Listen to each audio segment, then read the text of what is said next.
పవన్ కళ్యాణ్ పలికిన మాటలు గత 3 దినాలు తెలుగు రాష్ట్రాల్లో దుమారం లేపుతుంది. ప్రాంతాల మధ్య చిచ్చు పెట్టడం న్యాయమా? ఇచ్చిన వాగ్దానాలను నెరవేర్చమని ప్రజలు నిలదీస్తుంటే అవి మానేసి ఈ గొడవలు ఎందుకు? తమ్ముడు పవన్ కళ్యాణ్ రా, జూన్ 14ని నేను హ్యూస్టన్లో పెద్ద సభ పెడుతున్నాను. అంతేకాకుండా నవంబర్ 3 వరకు అమెరికాలో మన తెలుగు సత్తా, మన భారతీయుల సత్తా చూపిద్దాం. ఇమిగ్రేషన్ ప్రాబ్లమ్ సాల్వ్ చేద్దాం. అమెరికాలో ఉన్న భారతీయులందరికీ గుడ్ న్యూస్, ముఖ్యంగా తెలుగువారు బాగా వినండి.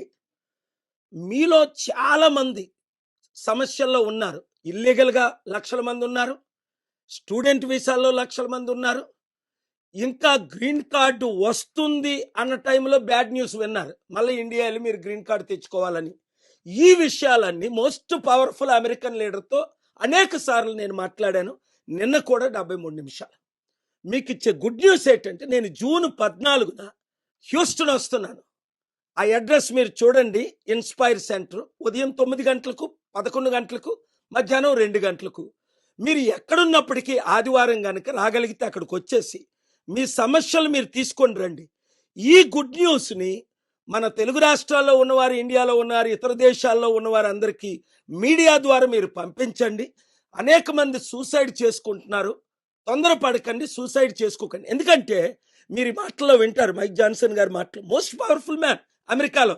ఆయన ఏం చెప్తే అదే ట్రంప్ పాలసీస్. ఇప్పుడు మన దేశం ఇండియా, అమెరికా ఎలాగ కలిసి ఉండాలి ఇంతకు ముందు కంటే, ఎందుకంటే ఆయనకు నా 30 సంవత్సరాల నా మిత్రులు ఆయన. ఇప్పుడు ముఖ్యంగా మీరందరూ కష్టాల్లో ఉన్నారు కాబట్టి నేను ఈ స్టెప్ తీసుకున్నాను.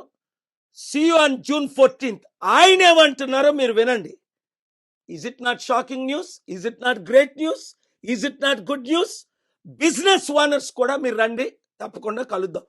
ఇంతవరకు ఫ్రీగా సర్వీస్ చేశాను, ఇది కూడా మీ అందరికీ ఫ్రీగా సర్వీస్ చేస్తున్నాను. God bless you. See you on June 4th. Mike Johnson here.